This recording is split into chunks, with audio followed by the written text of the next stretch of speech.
Bueno, tengo que,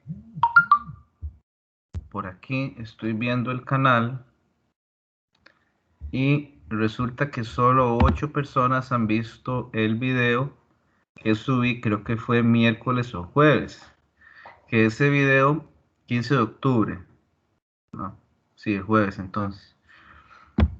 Es un video de 38 minutos, como resumiendo aún más, o es una,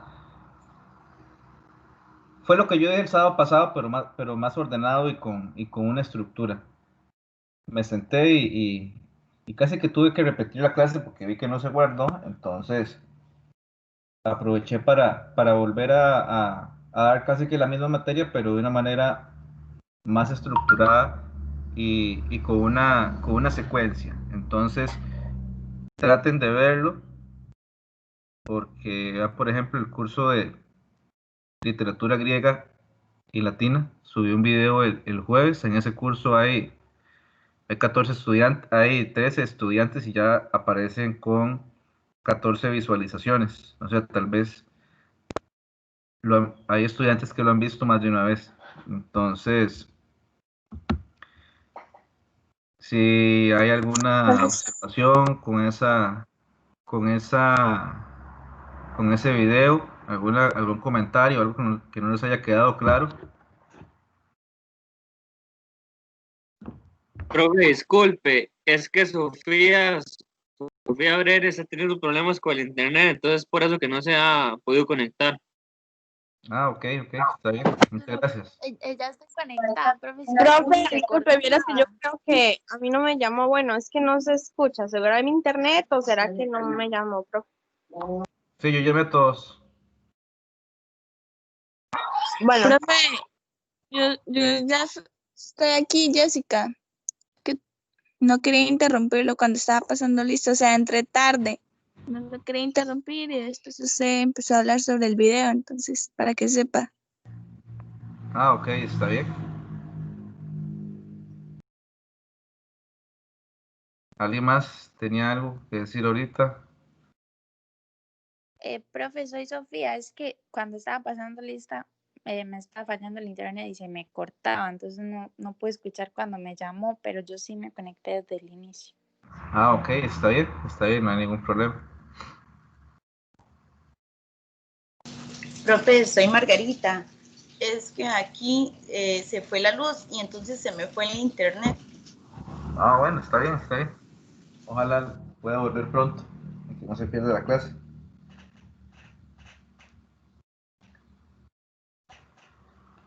Bueno, si no hay observaciones con respecto al video, continuamos.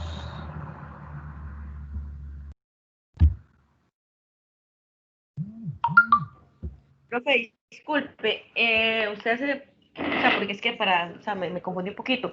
Usted está hablando del video exactamente que subió sobre lo que era del gato negro, No, sobre el cuervo. exactamente, perdón, Sobre el cuervo. perdón, sí, sobre el cuerpo, es que ahí hablaba del gato negro también. Es que, bueno, la pregunta es que, por ejemplo, cuando hay una parte donde dice que el, el, el compositor, ¿verdad? Que en la vida real él se iba a casar, o sea, lo que yo entendí es que él se casó con una muchacha de 13 años Ujú. y era el amor de su vida, o sea, como que él inspiró también lo del gato negro también como en ella, pero que después él se iba a casar y al final como, o sea, yo sentí como que él estaba como no muy decidido, por decir algo así, y al final entonces no se casó, lo que entendí fue porque más bien se murió, ¿verdad? Algo así fue. Es que me Exactamente, quedé con esa parte de duda. Ah, ok. exactamente. Primero, él se había casado una vez y ya después, como la esposa se murió de tuberculosis, ahí incluso podemos ver un paralelismo entre la primera esposa quizás y el ser amado del cuento del cuervo, ¿verdad? Y ya después él se quiso volver a casar, pero no sé, tenía como miedo al compromiso y antes de casarse se dio una despedida de soltero un poco fuerte y hasta el punto de que murió a los días posteriores. Murió muy joven en realidad, entonces sí, eso es. Pero con respecto Con respecto a la biografía, yo en los exámenes o así no pregunto mucho, sí me gusta meter algunos aspectos ahí como llamativos de la vida del autor, pero es para que tengan ese tipo de información ahí y ubiquen cómo cómo él fue alguien con una personalidad bastante turbulenta, con muchas fobias, con muchas inseguridades, pero bueno, como dije ahí en el video, él se inmortalizó gracias a la literatura.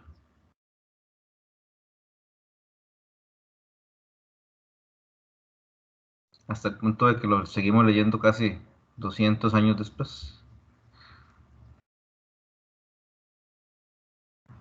Sí, aparte de eso fue bastante, o sea, triste porque entendí que él fue adoptado, pero realmente como que no fue aceptado, o sea, es raro porque si uno adopta a una persona, me imagino que está decidido a tomarlo como hijo, entonces, y pues también tuvo, como dicen, tuvo una vida bastante triste y de haberse, que se haya muerto su esposa de tuberculosis, también todo le dio para él tener pues un sentimiento muy triste de su vida. Entonces, y con respecto a lo del gato negro, perdón, sigo yo con el gato negro, con el cuervo, profe, entonces ahí lo que indica básicamente el cuervo es que él es como la parte oscura, ¿verdad? Lo tenebroso, porque habla de eso, de que inclusive es como la parte diabólica. O sea, no es Ujú. como feo, pero me imaginé hasta el cuerpo en la oscuridad, relampagueando y toda la cosa, entonces esto lo que da a entender es como también como la parte de uno triste que cuando uno pues no la acepta y la lleva toda la vida así, ¿verdad? Como cuando uno se le muere un ser querido, básicamente, y uno no acepta que ya murió, entonces siempre va a estar sufriendo. Sí, y ahí lo importante es entender como la simbología del cuervo, porque imagínense, así, se llama el cuervo. Entonces, esa figura central hay que, hay que ubicarla y entender lo que eso significa. Más que entender que ustedes le den una interpretación a esa, a esa figura, que es así como usted lo dice, es una figura incluso pues diabólica y perversa para el, para el yo lírico en este caso, que representa lo que él no puede olvidar y representa de que él va a estar ahí hasta que el cuervo va a estar ahí hasta que se muera. Y por eso yo decía que ahí lo decía, es una combinación entre elementos. Esa parte diabólica, oscura, y también es un sabio, y profeta, ahí lo dice. Diablo alado, profeta, diablo alado. Porque es un profeta? Porque él es el que le presagia que nunca va a poder olvidar al ser amado y que hasta que él pueda fallecer. Entonces, pero por un lado, vamos a ver, o sea, son interpretaciones. Por un lado, se plantea que al final de cuentas, aunque sea después de la muerte, él va a encontrar a la amada, digamos, o se ve esa posibilidad, se ve esa posibilidad. Entonces el cuento queda abierto en el sentido de que qué va a pasar con el yo lírico. Una vez que el cuervo anuncia eso, se va a suicidar, va a seguir su vida normal, tiene cosas por las cuales luchar o por las cuales vivir si sabe que esa pena no le va a abandonar. Entonces, ahí cada quien puede hacer su interpretación y cada quien puede analizar, así como usted lo está haciendo, ¿verdad? Por eso es el sentido del texto lo construimos entre todos.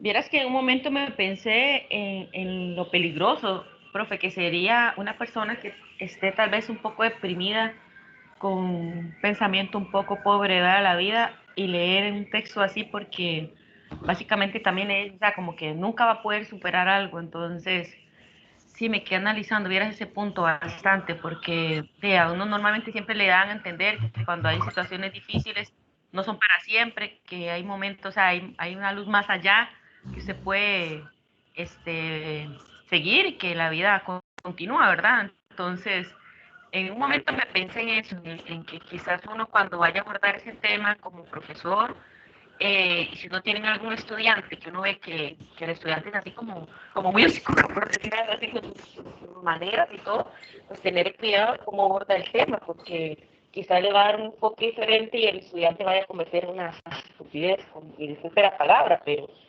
sí, no sé, tal vez estoy equivocada en mi apreciación, pero es también lo que sentí. Gracias. Por eso, ahí mismo yo comentaba que una de las virtudes de Edgar Allan Poe o de las características de su obra es que él no se queda únicamente con la parte, digamos, de crear efectos especiales en el sentido de,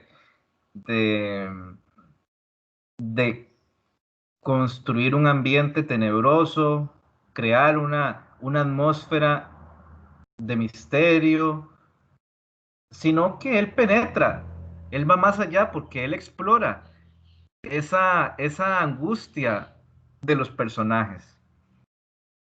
En los relatos, en este poema narrativo, él lo que se da es eso, ¿ok? Si algo caracteriza el romanticismo de Edgar Allan Poe es que él busca adentrarse en lo que los personajes, y a fondo, ¿verdad? En lo que los personajes están sintiendo, en esa angustia tan profunda. Y por eso es que una de las características, pues, fundamentales es esa psicología, ¿verdad? Esa indagación psicológica que hay en la, en sus diferentes textos. Y con respecto a eso, el poema podría servir efectivamente para trabajar esos temas, ¿verdad? Del duelo, de la, de la muerte del ser amado y cómo los seres humanos, pues, pasamos un periodo justamente de dolor y de tristeza y de melancolía en que quizás no precisamente uno va a olvidar nunca a esa persona. Yo en lo personal no he tenido así como experiencias fuertes con respecto a seres queridos que se han ido cercanos, digamos. Lo más cercano fue mi abuela, de parte de mi papá, en 1999, que ella murió. Y bueno, uno recuerda, uno siempre la recuerda y está ahí en la memoria, pero con el tiempo, por supuesto, pues la vida continúa y es parte de lo que uno podría trabajar con inventiva en la clase, ya propiamente entrando a las otras fases de análisis, que ya eso de lo que estamos hablando acá correspondería a la cuarta fase, pero bueno, todavía eso no me preocupa entrar a eso todavía. Y bueno, primero que todo vamos a hablar del cuento que había para hoy. Si nos da chance, damos con las fases, si no, no hay ningún problema. Si no, yo envío un video en el transcurso de la semana, igual eso, eso pues tampoco urge tanto porque lo que viene es la prueba el otro sábado y también de eso quiero hablar y retomar algunas ideas centrales de lo que hemos visto y lo que va a evaluarse. Pero bueno, ahí tienen el material. Si surge algún comentario ahí o alguna duda, ahí me consultan.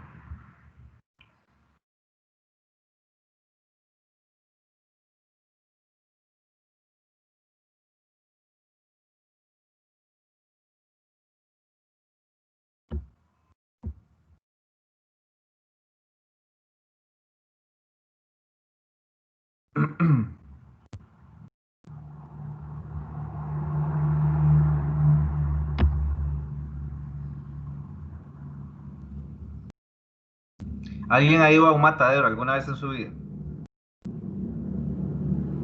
Profe, si no lo no puedo comentar es porque está lloviendo demasiado, profe, casi no escucho. ¿A dónde vive usted? En callar, Bueno, aquí en Roxana está haciendo sol, entonces no sé si creerle o no, entonces esperemos que sea cierto. No, mentira.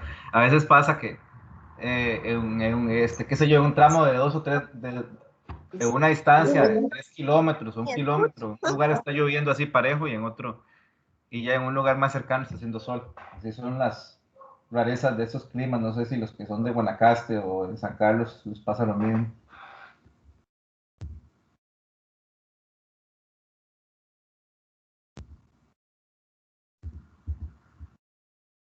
Bueno, yo no sé, aquí en Cagliari puede estar de sol y llueve.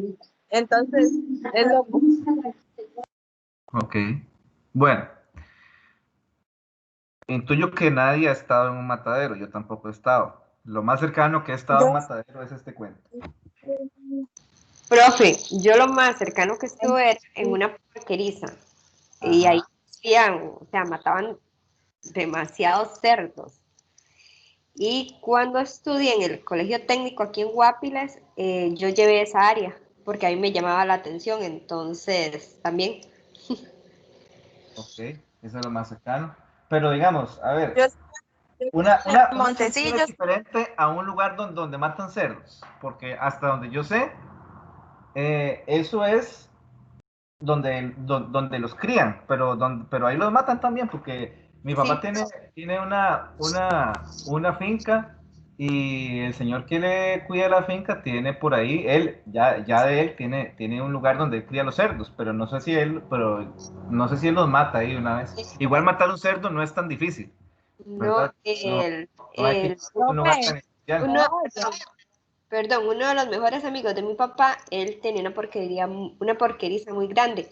Y ahí hay una parte donde utilizan para matarlos. Y sí, no es tan sangriento ni es feo verlos guindando a todos. Ujú. Pero sí, digamos, sí, hay una parte en el mismo lugar donde se están criando y todo que se utiliza para eso. Por estos profe, ¿me lados es oye? muy común que uno críe un cerdo para cierta época matarlo o así. Entonces, o sea, a mí ni siquiera me gusta ver eso. Es horrible. A mí me da mucha lástima. Entonces, no me imagino yo yendo a un matadero. Debe ser horrible y debe oler asqueroso porque no me gusta el olor a la sangre. Pero ver cómo matan un cerdo es muy feo. Y la gente aquí tiene la creencia de que si uno le tiene, o sea, que por ejemplo yo, si estoy viendo cómo están matando un cerdo y me da lástima que el cerdo le cuesta morirse. Esas son las creencias que tienen aquí. No sé si en todos lados es igual.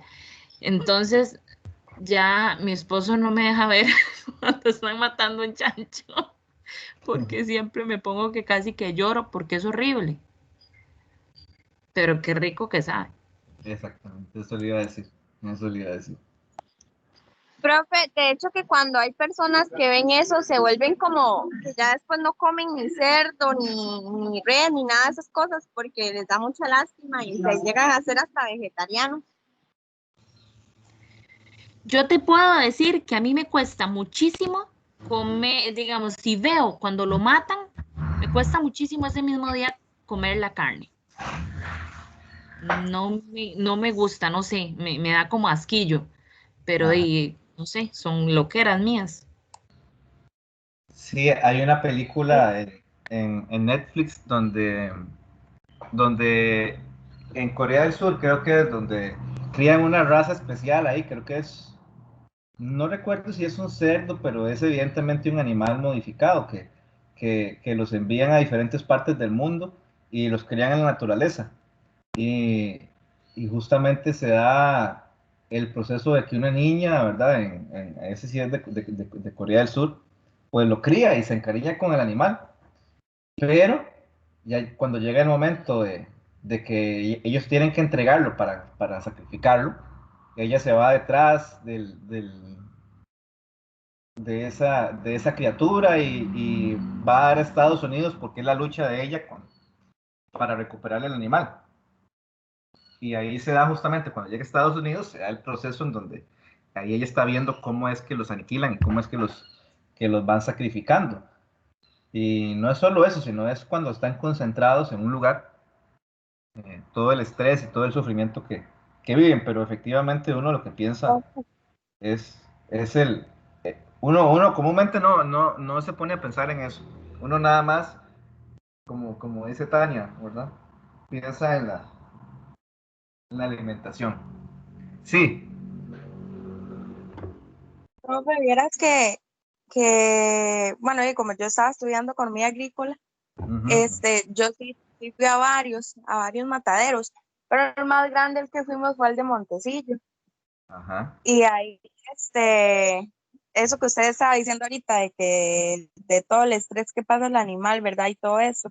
Ellos han tratado de implementar, en Estados Unidos sí se ve mucho eso, porque allá, digamos, el ganado es más estabulado, entonces es como y más pro, digamos, o sea, tienen un sistema más sofisticado, por así decirlo. Pero ahí en Montecillos han tratado como de copiar un poquillo. Entonces, digamos, para que usted sabe que obviamente si el animal, ¿verdad? La vaca, en ese caso, está estresado a la hora de que lo matan, la carne va a ser más dura. Entonces, ellos implementaron como un sistema, ¿verdad? De que cuando los llevan al matadero les hacen como un tipo laberinto. Entonces eso es como un recorrido que la vaca va a tener, ¿verdad? Mientras llega al matadero y se supone que en ese recorrido la vaca se va a desestresar. Entonces cuando llega al matadero en sí, ¿verdad? Ya cuando la van a matar, la carne no va a estar dura, no va a estar tensa, la vaca va a morir relajada, supuestamente. Y otra cosa es que ahí los aturden. Hay mataderos en los que los matan así a sangre fría. Ellos los aturden como si eso fuera menos doloroso, ¿verdad? O sea, les ponen electricidad en la cabeza entonces la vaca pierde como los sentidos, o sea, ella no se da cuenta al momento en que la matan y ya después sí le pega el balazo. Hay algo, que usted, digamos, relacionó así de manera general, porque no quiero entrar todavía en el relato, que usted pueda vincular de esas experiencias donde usted ha ido a ese matadero con algún aspecto de lo que acontece en la narración.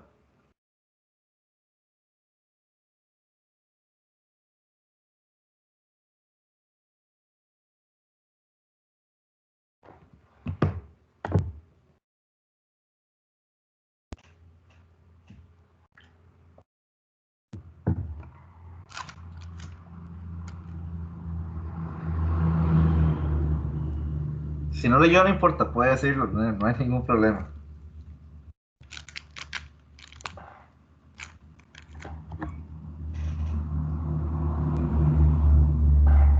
Bueno, ahí luego tal vez se le pueda ocurrir algo después. Bien. ¿Qué les iba a decir? ¿Se ve la presentación? ¿No hay ningún problema? Sí, creo que se ve. Ok. Sí, profe. Primero que todo, podemos ver ahí se habla de tomar algunos aspectos del romanticismo en Latinoamérica, que se caracteriza, bueno, por diferentes aspectos. El primero es de que cuando hablan ahí de los desilusionados, quiere decir que hay diferentes autores que van a ser un poco pesimistas con la realidad de los lugares, de los países, y ese pesimismo los va a hacerse alejar del mundo. Y van a dedicarse justamente a vivir y a resaltar la vida con la naturaleza. Por eso es que habla ahí de temas coloridos, de temas que tengan una vivacidad específica. Podemos decir que esta historia tiene algo de eso. Bastante colorido, es bastante grotesco.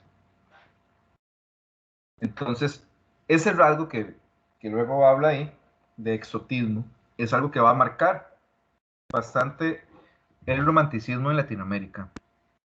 Y está motivado por por el romanticismo francés también. Entonces, ahí hay dos cualidades muy importantes, que es ese exotismo de los románticos latinoamericanos, que se van a alejar un poco del ruido de la ciudad y van a enfocarse en temas coloridos propiamente de las selvas, de la naturaleza, del campo.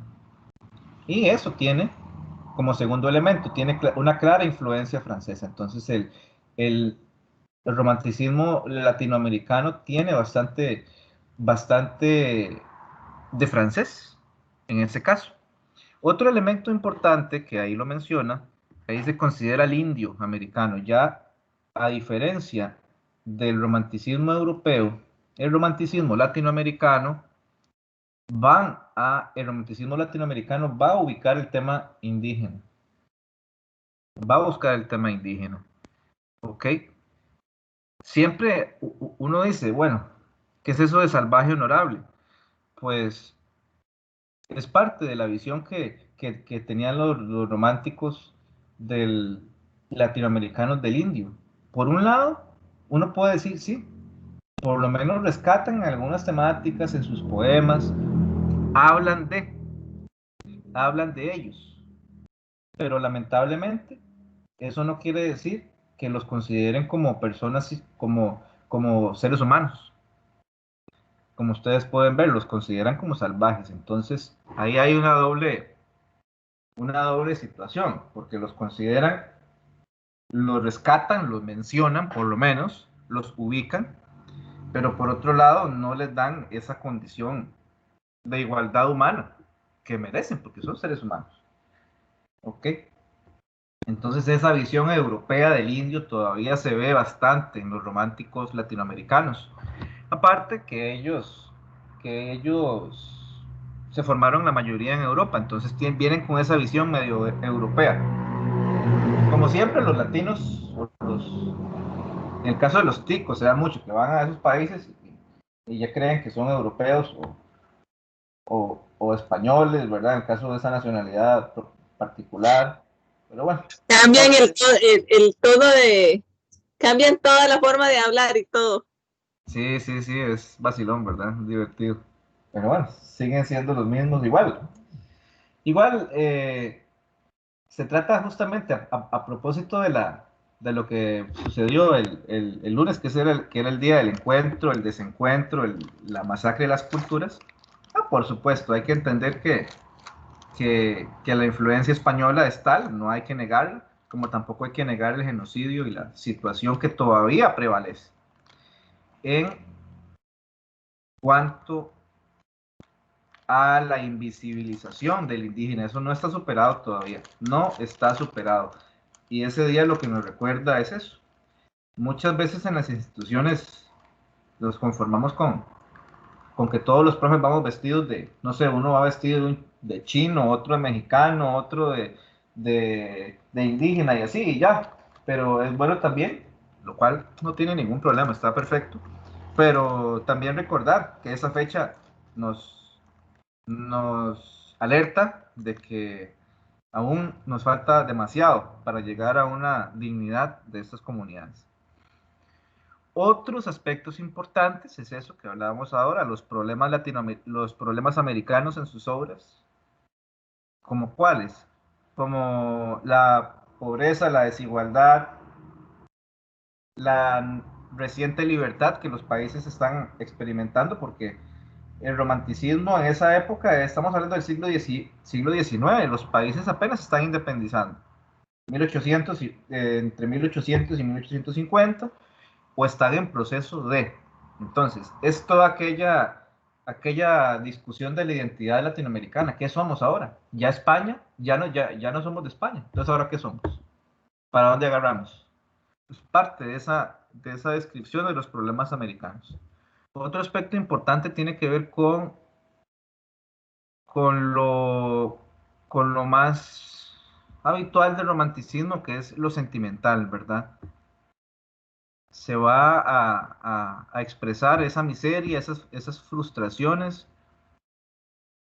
de una manera, pues, sentimental, mediante la palabra, mediante la retórica romántica, mediante esa presentación de las emociones fuertes también. No solo son emociones positivas o emociones bellas, sino también es emociones o una forma de contar lo que nos sucede doloroso, no solo el amor, la alegría, la felicidad, sino también el polo opuesto.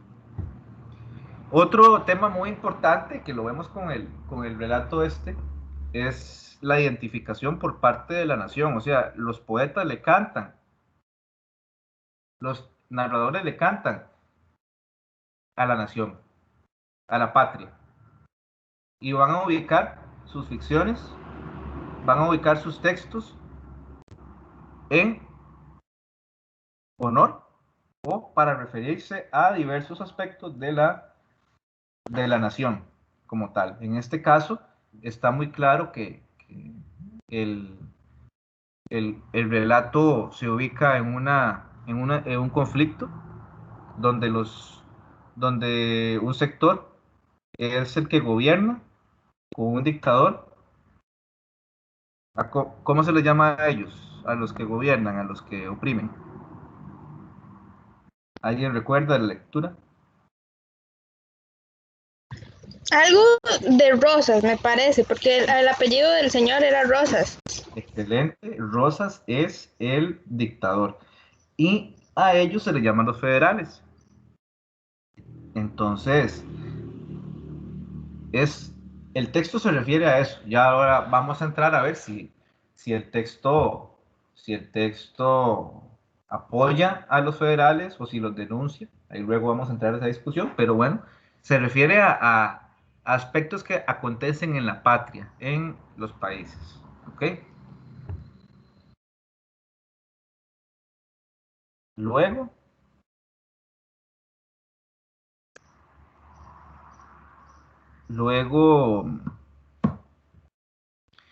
la ubicación, vamos a ver, hay también influencia francesa, pero también influencia del romanticismo de Estados Unidos, ¿ok? De Estados Unidos. Entonces, hay bastante de los motivos, ellos viajan también a Estados Unidos y hay una influencia importante de la literatura estadounidense.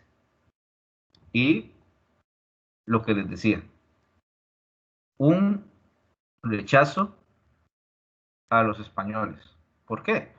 Porque los españoles eran los que siempre los habían dominado durante un montón de siglos. Entonces, los románticos buscan alejarse de ellos porque ya se liberaron, ya son países independientes. Pero, ¿hacia dónde vuelven a ver? Vuelven a ver hacia Estados Unidos y hacia Inglaterra y hacia Francia. Es lo que sucedió en Costa Rica. Aunque en Costa Rica el romanticismo, pues, no llegó. Pues sería interesante hacer un estudio sobre eso, pero no hay a ver, hay unos textos que se llaman, hay una antología de poemas que se llama la Lira Costarricense. Esa lira costarricense se escribió ya cuando el romanticismo prácticamente no existía en ninguna parte del mundo, a finales del siglo XIX, pero sí tenían un tono romántico, ¿ok? Un tono romántico. Eso es como la evidencia más cercana de lo que es del romanticismo acá en Costa Rica. Pueden buscarlo, se llama Antología de la Lira Costarricense, está en internet, yo ahí lo puedo subir. Ya que hablamos de estos, me parecería interesante abordarlo en algún momento, si nos da chance, ojalá sea la última clase, pero abordar esto para que ustedes conozcan que en Costa Rica hubo algo de romanticismo, muy tardío, muy incipiente, pero que existió y que además ha estado bastante oculto, o no ha sido muy difundido por la academia, por las personas que estudian literatura en Costa Rica. Bueno, ¿por qué digo esto? Porque cuando Costa Rica se independizó, o le llegó la independencia, porque eso fue que le llegó la independencia, en los años posteriores hubo un interés por lo europeo. ¿A dónde iba Costa Rica? ¿A dónde exportaba café? A Inglaterra. ¿Cuáles son las referencias para la bandera, para el himno, todo eso lo tomaron de una influencia francesa directamente. Y la relación con Estados Unidos empieza un poquito después con la llegada de la United Fruit Company. Eso no es un episodio como muy, muy glorioso en la historia del país, pero bueno, sucedió. Y algo similar fue lo que sucedió en casi toda América Latina, donde lo español fue perdiendo fuerza, porque ya, como dije, se logró la independencia y se fijaron en otros modelos en otros países. Lo que decíamos ahora de la generosidad hacia el mundo indígena, ¿en qué sentido? De que por lo menos los consideraban, aunque los consideraban como salvajes, pero al menos los tenían en cuenta. Entonces, eso es para que ustedes conozcan. No quiero decir que sea esa una buena actitud tampoco. A veces no basta con mencionarlos, hay que mencionarlos de cierta manera. Yo creo que definitivamente pudo haber sido mejor. Ya más adelante, en la literatura más contemporánea, con la novela histórica, esa visión cambia, por suerte. Esa visión cambia. La novela, estamos hablando, qué sé yo, de Asalto al Paraíso, estamos hablando de diversas investigaciones históricas que le dan al indígena su lugar. Asalto al Paraíso es una novela de Tatiana Lobo donde rescata la lucha de Pablo Presbere. Y eso nunca antes se contó en la literatura costarricense, nunca antes. Porque eso es otro aspecto importante también que llama la atención. Cuando se habla de generosidad hacia el mundo indígena o ya que empiezan a aparecer esos temas, en Costa Rica, en serio, no se le dio mucha importancia en el inicio de las letras costarricenses. No se le dio mucha importancia y el indio era representado de una manera peyorativa. Como les dije, ya fue hasta después de muchos años, que se le empezó a dar un lugar como debe ser, como un ser que lucha, como un ser humano. Eso es lo primero, que ni siquiera existía. No se le consideraba a veces ni un ser humano. Y, y ya empieza a denunciarse las hipocresías de los gobiernos que en campaña sacan a relucir el tema, van ahí, se toman fotos con los indígenas, pero en el fondo no lo toman. Entonces, el romanticismo latinoamericano, en cierta forma, abrió un camino todavía muy incipiente, hizo algo que nunca hicieron los europeos, que era en sus ficciones empezar a darle un lugar a los indígenas. Ahí vienen algunos autores: José María Heredia, Juan León Mera, Eligio Ancona, Eduardo Acevedo y Jorge Isaacs. Escribió, creo que fue María, a mí se me confunden, Marianela. Una de esas dos escribió él. Es un texto totalmente romántico. Y para mí el representante principal es Esteban Echeverría, argentino, entre otros.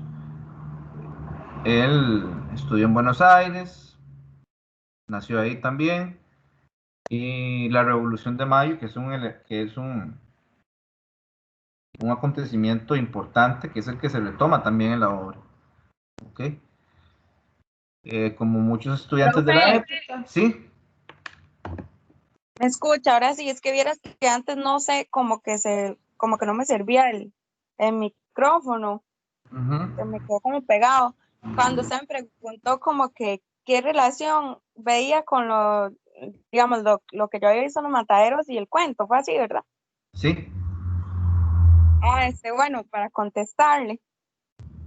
Sí, yo la verdad es que en el cuento lo vi así como muy salvaje, muy sangriento, no sé, diferente a, digamos, ahora, por eso le decía, ¿verdad? Más ahora que estamos usando así como técnicas que beneficien al animal.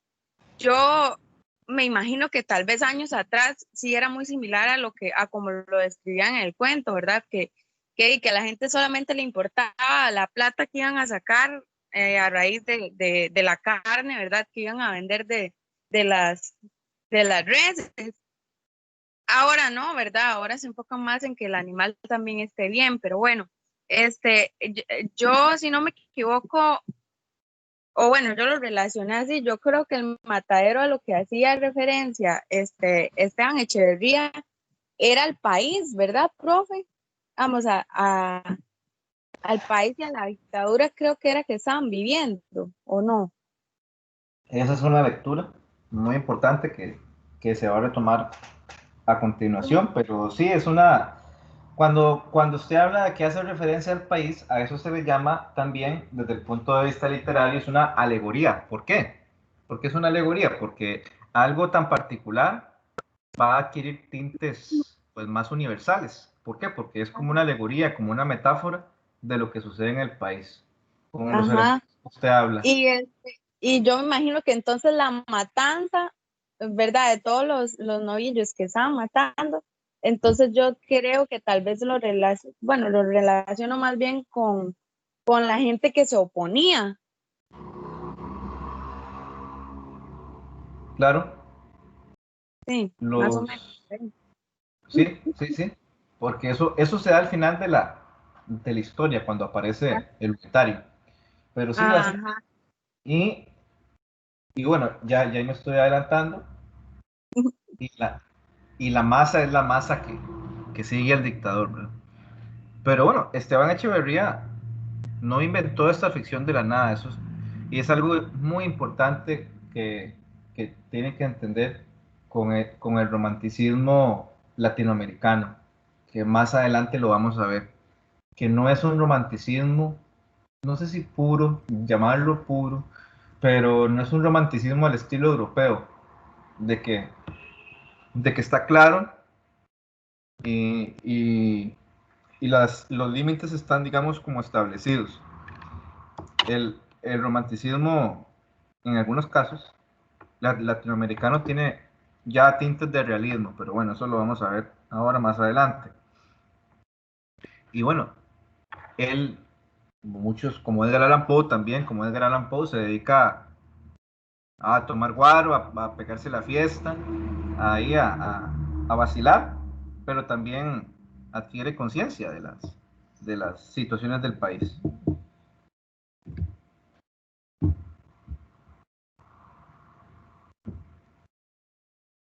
No sé si se ve la siguiente, esa diapositiva donde dice estudia en Buenos Aires.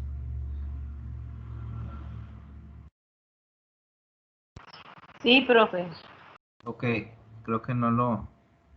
La vez pasada me hicieron una observación de que casi no se ven las diapositivas, entonces me avisan si ya se observa más grande.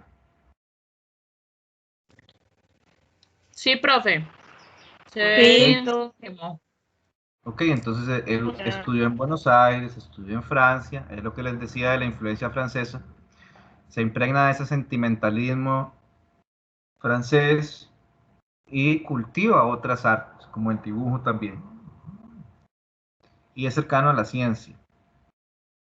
Él publica este cuento en 1838 y ya él funda un órgano que se llama la Asociación de Mayo, que él tenía ideales socialistas, ideales de defender la libertad, luchar contra el autoritarismo, y era una persona que tenía una conciencia social importante, una conciencia social importante.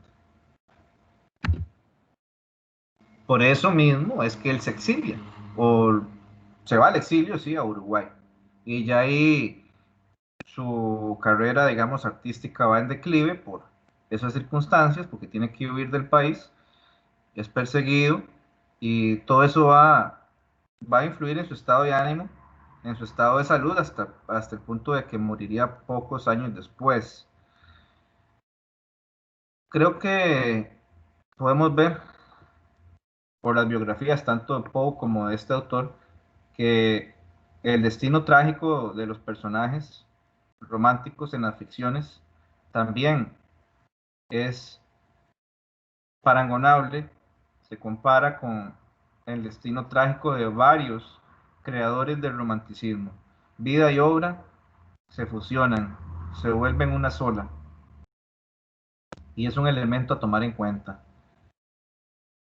No todo el tiempo es así en la literatura.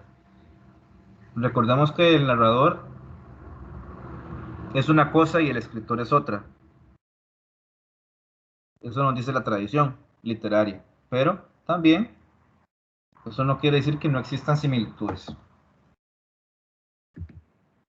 Ese es un ejemplo de un poema romántico de Esteban Echeverría. Se llama La ausencia. Fuese el hechizo del alma mía y mi alegría se fue también. En un instante todo he perdido. ¿Dónde te has ido, mi amado bien? Cubrióse todo de oscuro velo el bello cielo que me alumbró, y el astro hermoso de mi destino en su camino se enfureció. Perdió su hechizo la melodía que apetecía mi corazón. Fúnebre canto, solo serena la esquiva pena de mi pasión. Doquiera llevo mis tristes ojos, hallo despojos del dulce amor.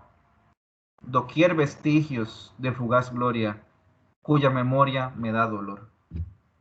Vuelve a mis brazos, querido dueño, sol halagüeño, me alumbrará. Vuelve tu vista, que todo alegra, mi noche negra disipará.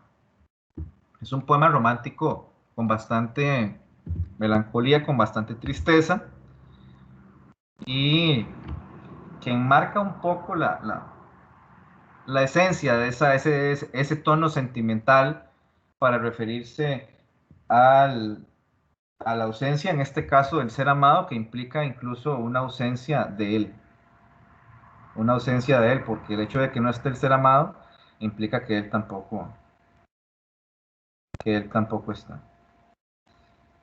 Pero bueno, eso es una muestra de lo que él era capaz de hacer poéticamente, que según lo que se investiga de la crítica, sus versos no alcanzaron una gran altura, ¿verdad? Pero sí era como muy, muy europeo en ese sentido, muy romántico francés. Y bueno, su ideal literario era empatar, a ver, claro, él nunca ignoró, nunca le dio la espalda a esa influencia europea, pero él buscaba crear otra cosa, algo que sintetizara, que juntara, que reuniera lo europeo con lo regional, para crear una producción nueva, original. Y es muy interesante eso, porque eso quiere decir que prácticamente no hay temas que no se toquen. No hay temas desconocidos o totalmente originales. Lo original es darle uno, como creador, su propia esencia, digamos. Ustedes se fijan, los temas siempre son los mismos. Cambia el giro que uno puede darle y esa forma de juntar las piezas de modo que un tema que siempre se trabaja se vuelva y se siga trabajando durante mucho tiempo, como el tema del amor, por ejemplo.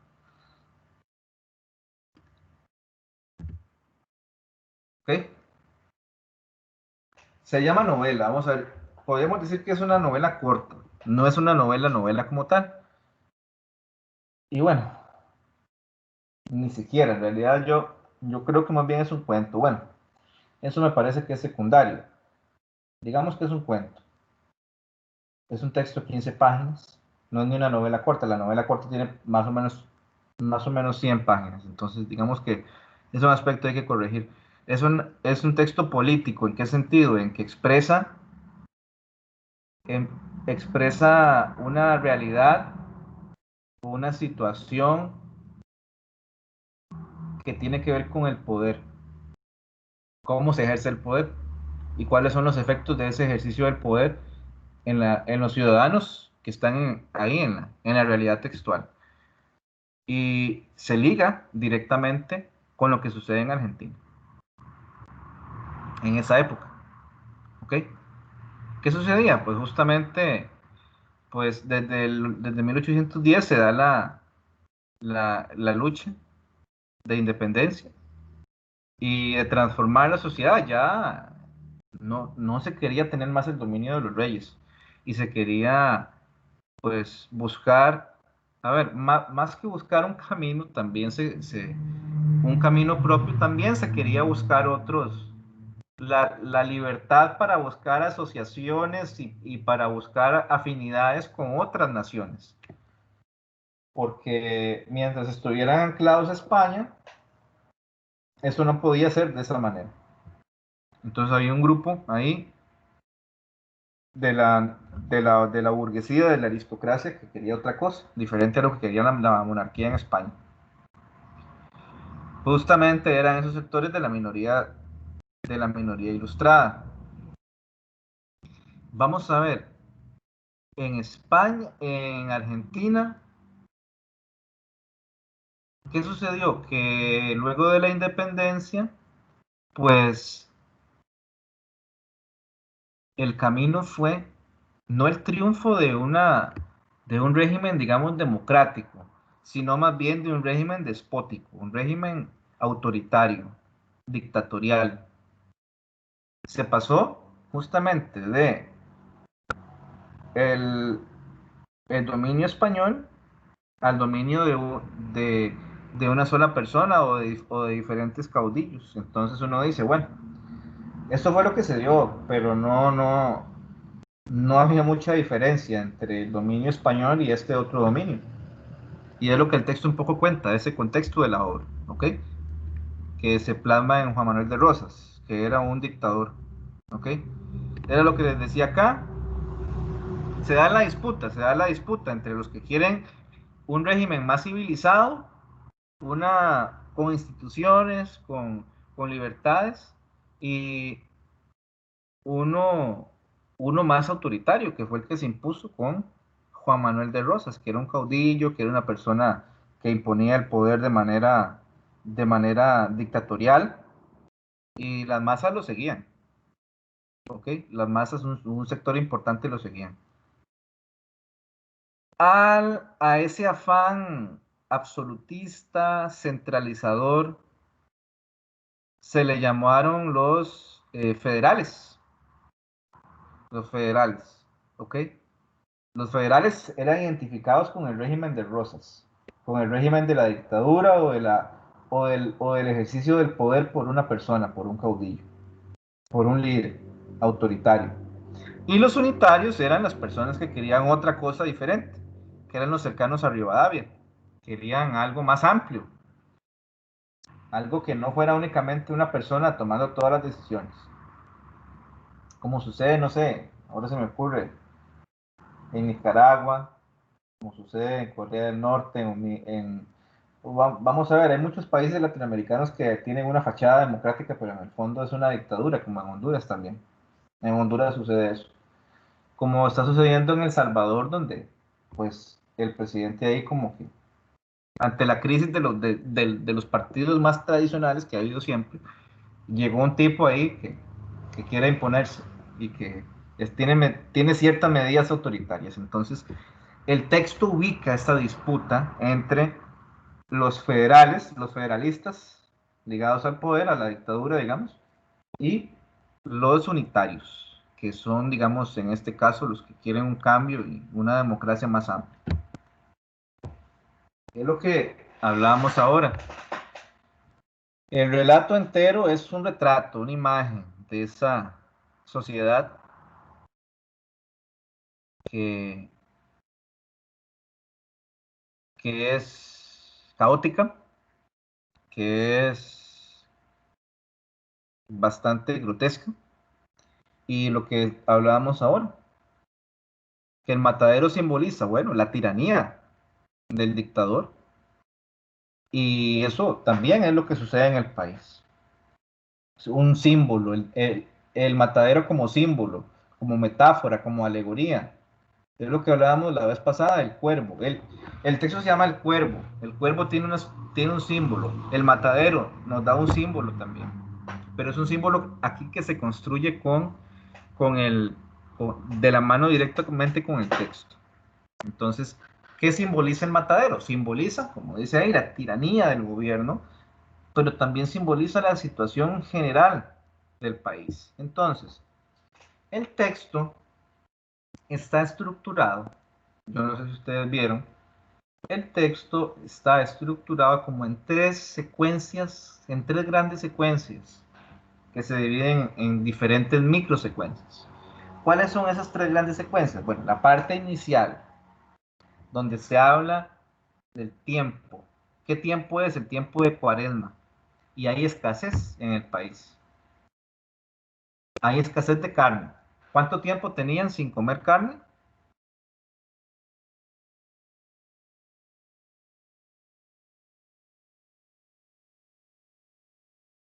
¿Alguien que recuerde ese detalle?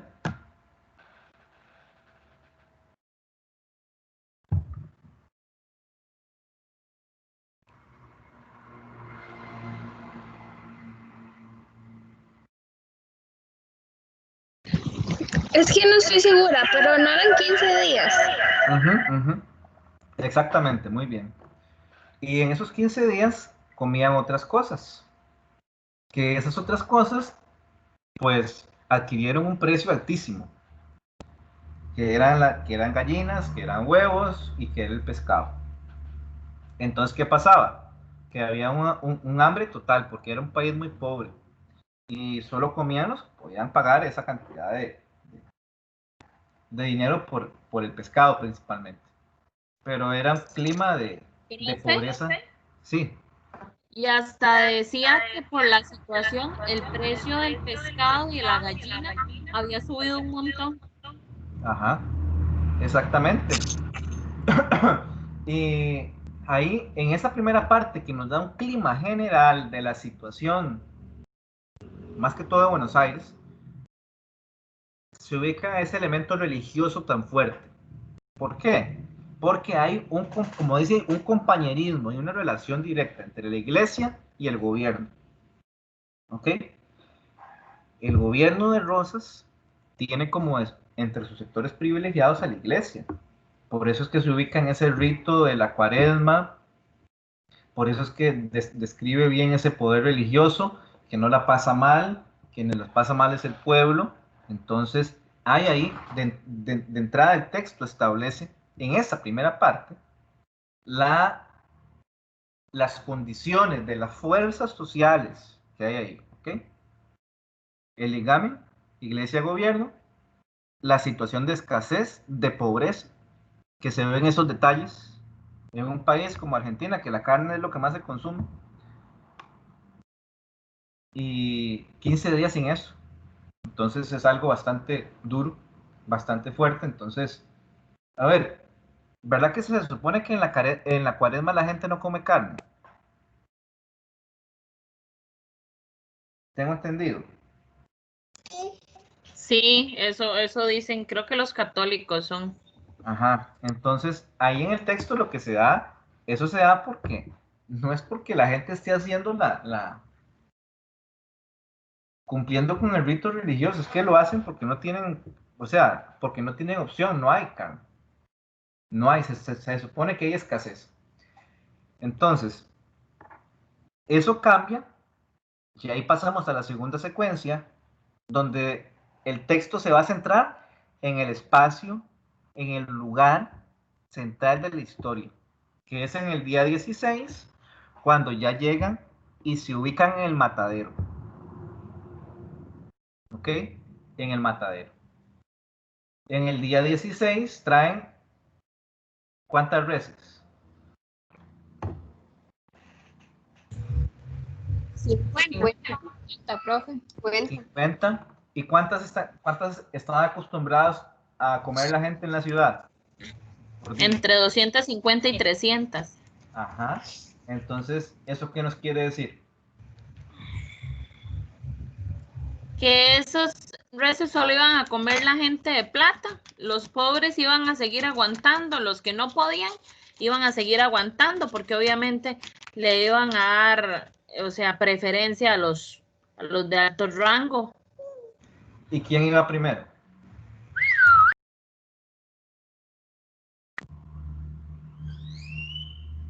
Ahí decía que la primera. Ahí decía como el restaurador, algo así.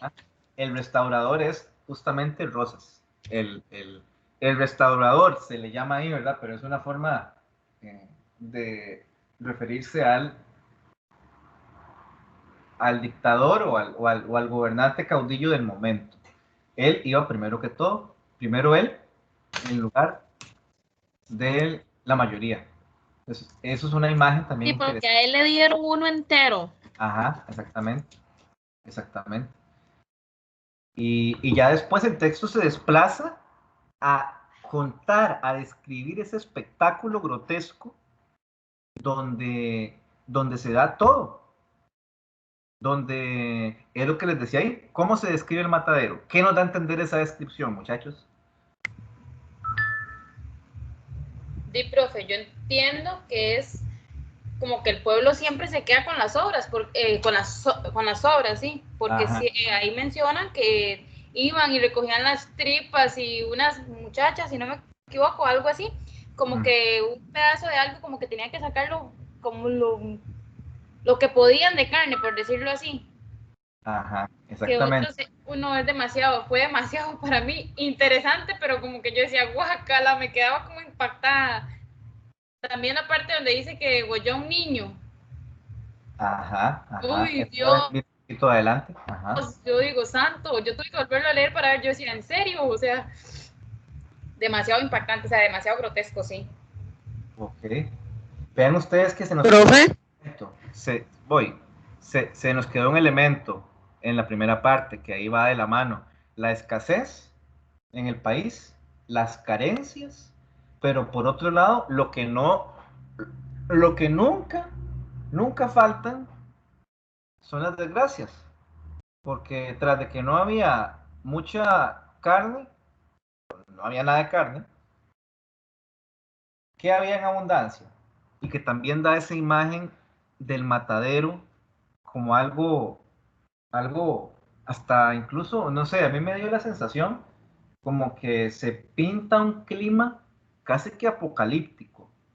Un clima, me refiero a la lluvia, ¿verdad? Entonces, la lluvia con la tierra del matadero crea ese barrial, es como estar en...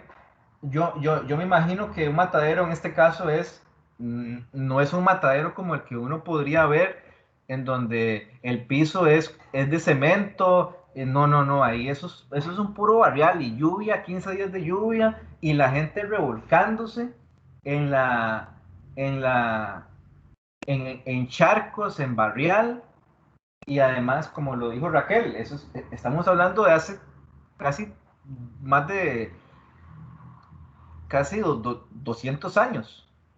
Ahí los procesos no eran tan sofisticados como ahora. Entonces imagínense, qué espectáculo en donde se mezclaba la lluvia, el barro, la sangre de los animales corriendo ahí,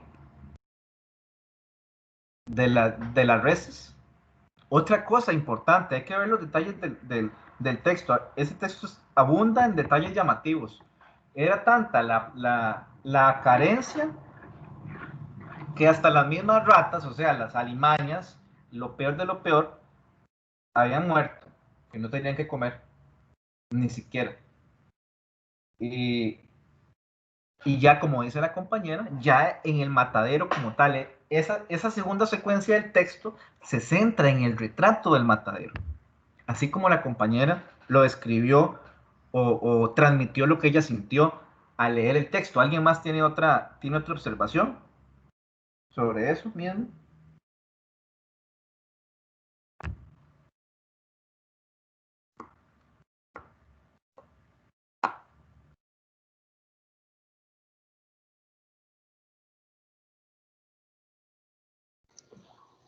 Profe, a mí en lo personal es que, bueno, el texto es muy sangriento, entonces todo tiene una frialdad muy grande, la manera en que se trataba a los animales, la escasez con la que las personas tenían que lidiar, o sea, llegar a recoger nada más las vísceras y quitarles el barro porque allí estaba todo inundado, todo estaba lodoso, un ambiente tan frío y tan no sé, yo lo veía todo así como mucha crueldad, mucha crudeza.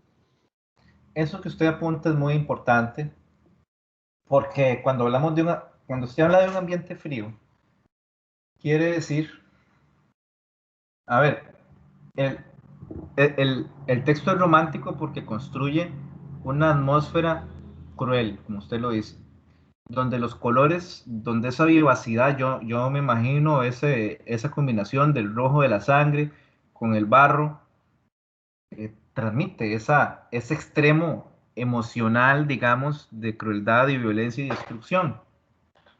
Pero por otro lado hay una frialdad en el sentido de que suceden cosas que se cuentan puntualmente, ¿verdad? Sin ningún tipo como de misericordia.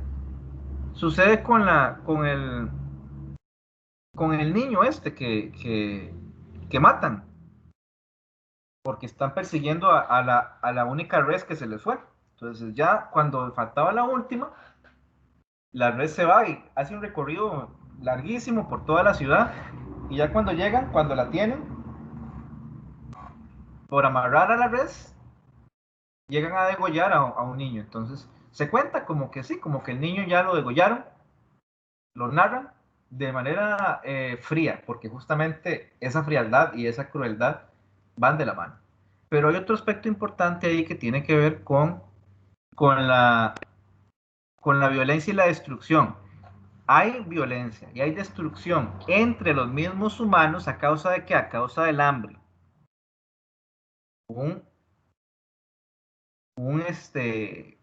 No sé si llamarle asesino de animales o cómo es que se llaman los carnicero, tal vez ahí lo menciona como carnicero, asesina al niño. Fue un accidente, pero en realidad fue un accidente, pero él lo hizo porque estaba empecinado en perseguir el animal y no le importó nada. También hay una actitud de cada quien velar por conseguir lo que pueda. Y como ustedes lo dijeron, son las tripas, son las achuras, es la sangre, es el sebo, todas las partes horribles, los sobros del animal. El texto no nos dice nunca, concretamente, bueno, luego de que asesinaron o que destazaron a los animales, fueron llevados a... No, el texto lo que cuenta es justamente, o se centra en esa barbarie, en lo grotesco de los seres humanos peleándose por los sobros. Supongo que lo que sucede es de que bueno, la carne de verdad quedó para unos cuantos, así como ya lo dijo Tania, ¿verdad? Porque estamos hablando de que eran pocos animales los que habían sacrificado. Y otra cosa importante, muchachos, es el tema de la deshumanización o la animalización. Los grupos de aves de rapiña, los grupos de perros, ahí hablan de los mastines, se equiparan a los grupos de niños, de adolescentes, de mujeres que están batallando. Entonces no es nada más los seres humanos batallando entre sí, sino también los seres humanos batallando con los animales. Hay una degradación clarísima en el texto, una degradación de la condición humana al nivel de los animales. ¿A dónde hemos caído? Se ha caído a ese extremo y las personas acuden a ese espacio sangriento y grotesco que es el matadero porque no hay otra alternativa. Y eso lo lleva ¿a qué? Lo lleva a ubicarse en ese lugar que ya no se comparan o ya no se habla de una dignidad humana, sino que se habla justamente de una degradación humana al nivel de los animales. Y no de cualquier animal, sino de los perros falderos, de las aves de rapiña.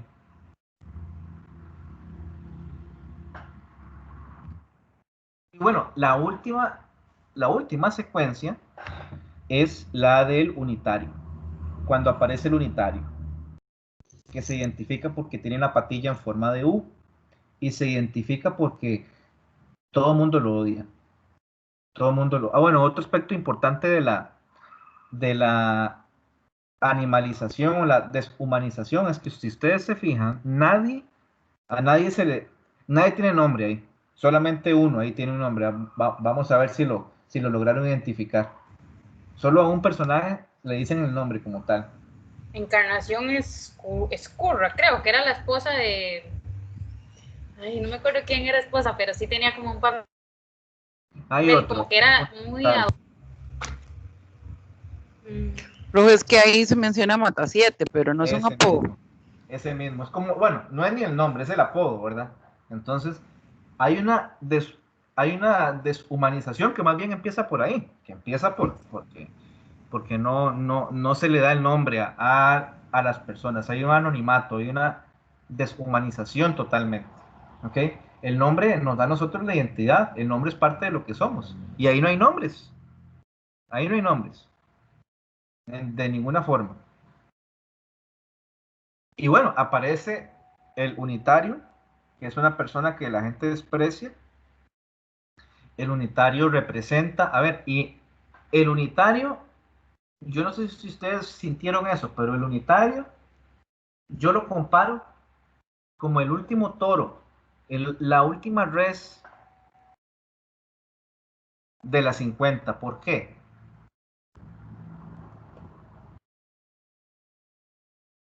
Porque de igual manera lo agarraron y lo llevaron al matadero. Ajá. ¿Por qué más? Profe, porque bueno, al que mataba las reses, le dijeron que hiciera lo mismo que hizo con el toro, que le hiciera lo mismo al unitario, que llegara y lo degollara, así como hizo con la res. Exactamente. Y también porque tanto el unitario como la última res se resistieron. O sea, lucharon hasta el final. Fueron muy escurridizos. Les costó un mundo lograr serenarlos. Porque si ustedes se fijan, el unitario nunca en ningún momento se dio.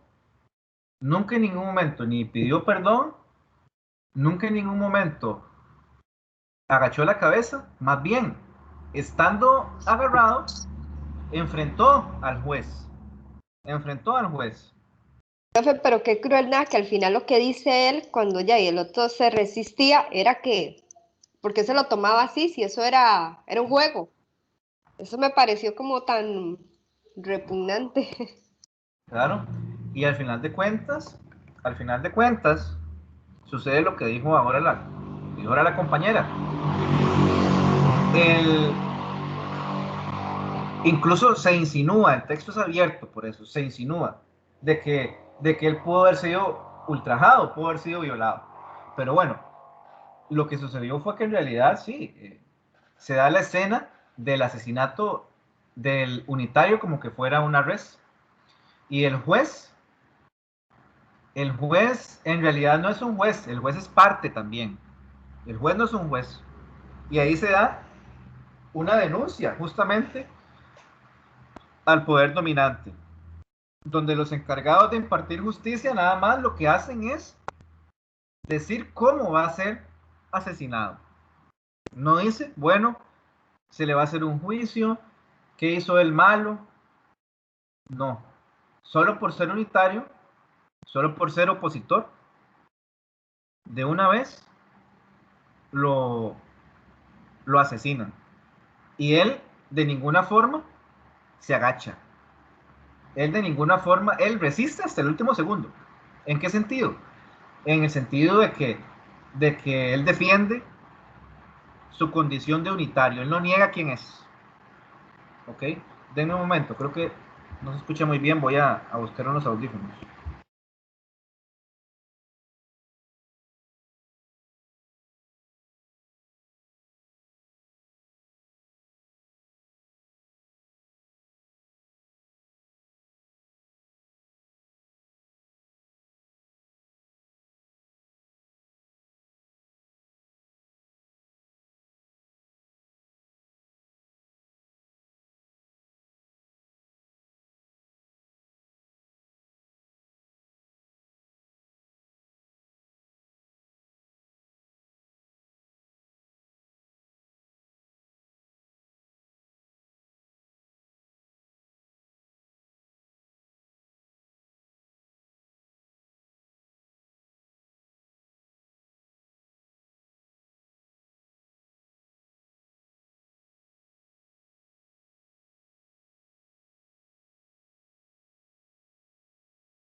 Me avisan si se escucha, muchachos. Sí, profe, sí lo escucho. Sí, profe. Terminando con el análisis. Ahí justamente está esa denuncia de la justicia, que en realidad no es tal. Ya lo hablamos por qué. Hay una denuncia clara al poder dominante, que es el contubernio, la unión, el compañerismo entre la iglesia, la jerarquía de la iglesia y el dictador y el restaurador, que se llama restaurador, un dictador, por ser gente privilegiada.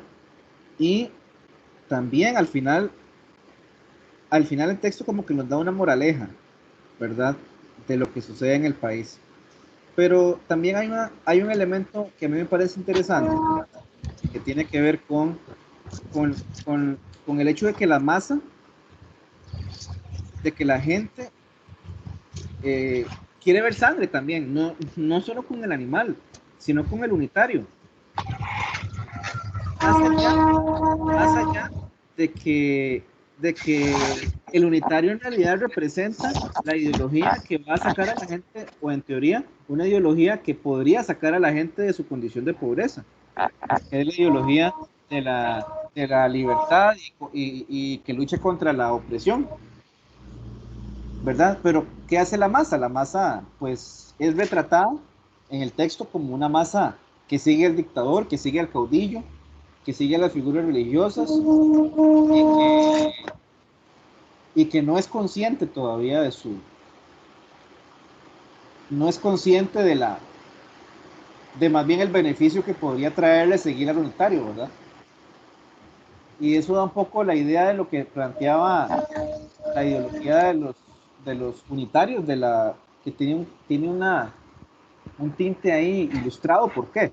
Porque en cierta forma eran un poco elitistas, porque ellos decían de que solamente la gente instruida, la gente culta, podría liberarse o liberar al país de la situación en la que estaba, y que la masa nada más iba a seguir a uno o a otro, iba a seguir a los caudillos, a los malos, digamos, o los iba a seguir a ellos. Entonces, el retrato que hace ahí el texto de la masa, de la gente, de los pobres, del gran conglomerado de personas, es ese, ¿verdad? Muy claro. Y finalmente, es lo que les decía. Me avisan si se ve el documento. Ya no.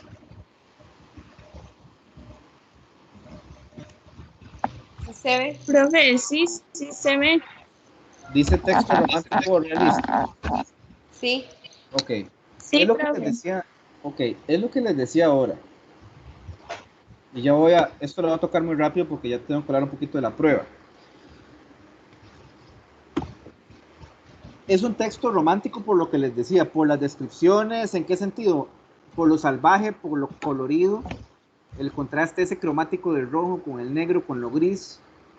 Es algo muy colorido, muy pintoresco, y por eso es romántico el texto.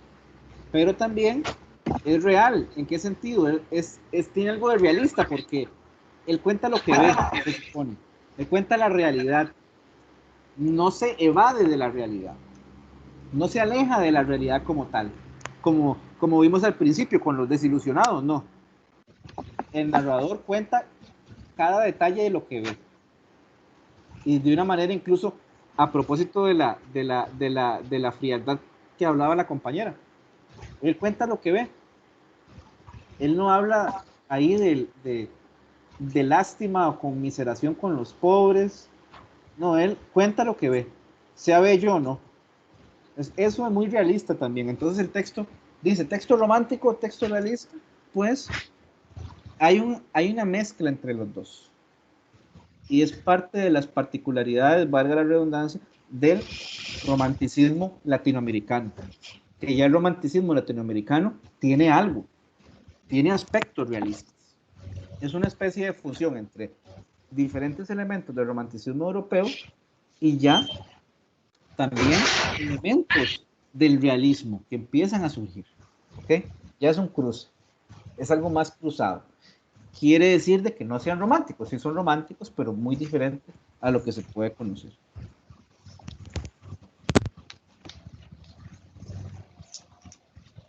¿Opinión? No, yo no cambio.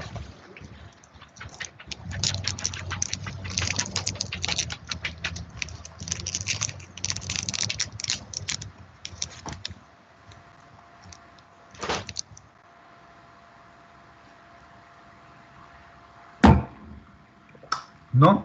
¿Ok? Bueno, vean, solo es muy sencillo. No va a entrar absolutamente nada de las fases de lectura. No va a entrar nada ni en la fase inicial, ni la fase natural, ni la fase de ubicación. Ni tampoco van a tener que hacer un planeamiento como ya lo hicimos antes. No, eso no. Va a entrar las diapositivas sobre el romanticismo, tanto las características generales, el contexto histórico, como también las que hablan de los diferentes romanticismos.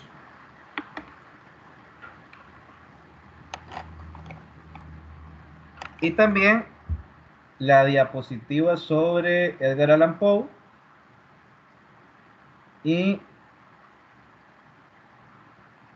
con el análisis del cuervo, por supuesto, y también el análisis de la obra esta, El Matadero, que estaba asignado para hoy. Van a hacer preguntas de desarrollo. La próxima semana no tienen que conectarse. Me tienen que entregar la prueba a más tardar el domingo, a mediodía. La voy a subir el jueves, a mediodía también.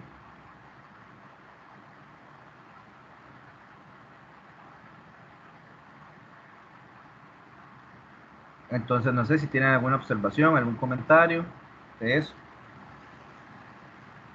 Profe, entonces eso lo puede subir el jueves. O sea, nosotros, si bien pudiéramos, lo hacemos el mismo día y se lo enviamos. ¿Perdón? Es que usted dice que usted lo va a subir el jueves. Entonces, digo yo, si fuera que nosotros el mismo jueves lo podemos hacer, ¿se lo podemos enviar ese mismo día o tenemos que esperar hasta el sábado? No, pueden enviarme el mismo día, no hay ningún problema. Tienen tiempo el domingo a mediodía para enviarme. Bueno, profe, ¿qué plataforma sería? Cualquiera de las dos. Cualquiera de las dos. Sí, profe, porfa, mándalo en Moodle. Sí, está bien. Claro que sí. Claro. Profe. Sí. ¿Será que usted no lo pueda colocar también en Teams como tipo tarea? No. Es que a veces a mí Moodle no me funciona. Sí, claro. De hecho que sí lo voy a ubicar y me lo pueden también enviar por el chat de Teams, no hay ningún problema.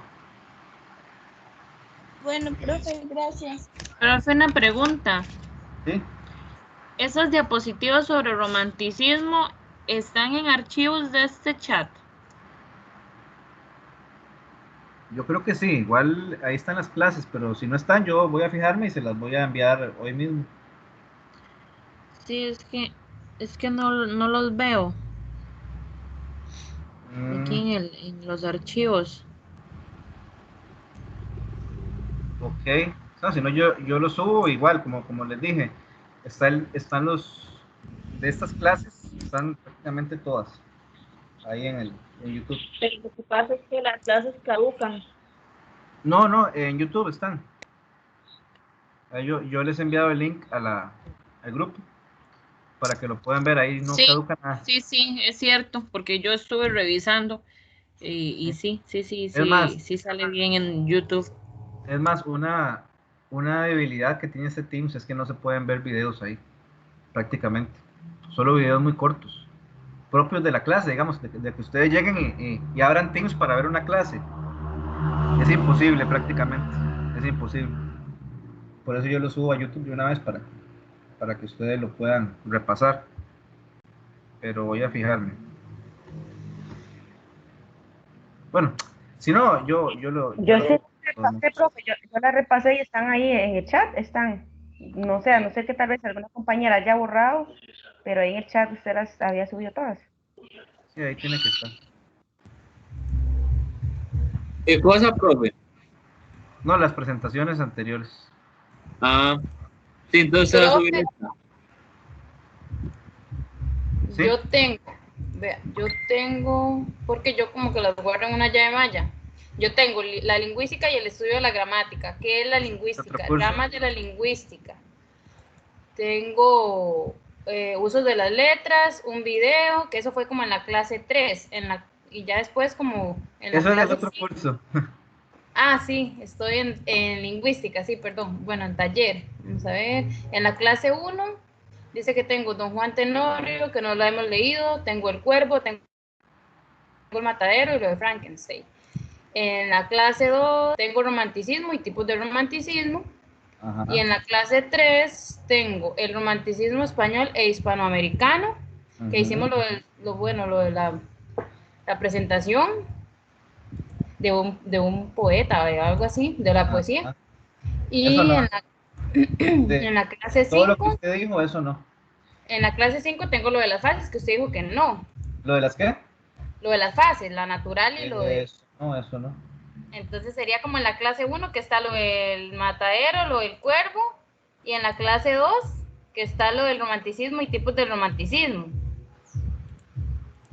Vamos a ver, Es lo de la tengo, clase digamos. 1, un momento. Lo de la clase 1 no, porque eso que hicimos fue leer el programa, fue que yo les pasé todos los textos para que los fueran leyendo y declamamos unos poemas del romanticismo, pero esa clase como tal no vimos materia. La que Profe, sí fue la clase siguiente. Profe, es que usted las diapositivas que explicaba, usted nunca las subió, usted solo daba la clase, las presentaba, pero nunca las mandó. Ok, ahora las envío entonces. Okay, profe, pero bueno, sí, igual yo sí, bueno, ahí estaban porque igual en la segunda clase usted dio sobre el romanticismo, que inclusive venía una figura de un minotauro, es el que es hombre y animal, ¿verdad? Y estaba donde estaba lo del movimiento literario, que era el neoclasicismo, romanticismo, realismo, todo eso, ¿verdad? Y luego donde hablaba en la otra clase fue donde se habló sobre los feudos y todo eso también, ¿verdad? Así sería. Y las características del romanticismo, de que todo se hablaba sobre el yo absoluto, eso es todo lo que entonces entra, ¿verdad? Lo que es romanticismo, porque ya usted luego empezó en la otra clase sobre romanticismo español y que entró tardío.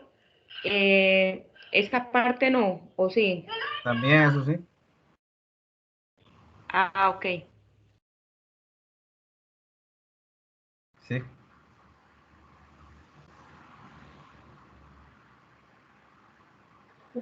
Profe, pero igual usted va a mandar como los temas, ¿o no, profe? Sí, si quieren yo los puedo escribir, pero es lo que les decía, las diapositivas del romanticismo, el cuervo de Edgar Allan Poe y el matadero. Profe, una pregunta. ¿Los movimientos entran, los movimientos literarios? No, o sea, ahí viene esa presentación donde yo digo bueno, que está la definición de romanticismo, de movimiento literario, sí, eso sí, pero no es como que tienen como que tienen que memorizar cuáles movimientos hay, simplemente saber qué es un movimiento literario, cuál es la diferencia entre un movimiento y un género literario, y ya después meterse de lleno a estudiar el romanticismo. Ah, bueno, gracias. Ujú.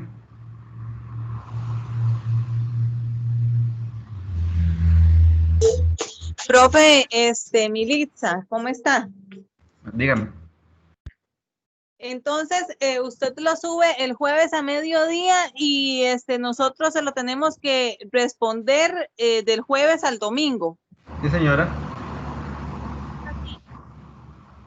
Ok, perfecto. ¿Y dónde lo vas a subir? ¿En la plataforma o en Teams? En las dos, en las dos. Ok, perfecto, gracias. Déjenme fijarme un asunto, porque yo creo que... Vamos a ver. Bueno, en Moodle yo tengo ahí las presentaciones. Tengo una que dice tipos de romanticismo, otra que dice aspectos básicos del romanticismo, otra que dice romanticismo 2. Entonces ahí en Moodle están en la sesión 2 y en la sesión 3. En la sesión 6 está la del cuervo y la sesión 7 está el matadero. Entonces en la plataforma han estado ahí siempre. En Moodle siempre han estado las que entran en el examen. De igual forma, voy a subirlas aquí también. Ok, profe, sí, acabo de revisar y es cierto, ahí están las presentaciones de cada uno de los tipos de romanticismo, aspectos básicos del romanticismo, todas están ahí en Moodle. Profe, y con eso de los análisis del cuervo y del matadero, o sea, ¿son preguntas específicas de las lecturas o algo así? Tienen que haberla leído para dominar toda la parte de comprensión y también hablar sobre los temas que ahorita trabajamos. Ah, ok.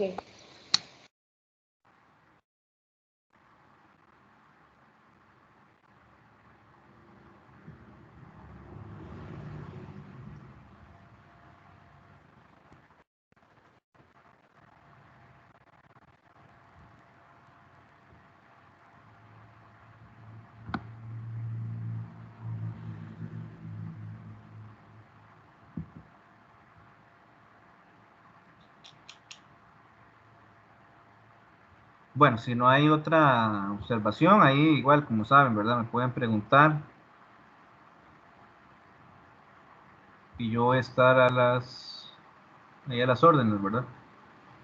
Entonces, si ya no hay más preguntas, más dudas, ya se pueden retirar. Gracias. Buenas tardes. Bueno, hasta Gracias, Gracias, profe. profe. Bueno, Gracias, profe, que compañeros. tenga un bonito fin de semana. chao, hasta luego. Hasta luego. Bueno. Chao, profe. Hasta luego. Bueno, Gracias, profe. Chao. hasta luego, que Dios lo acompañe. Bueno.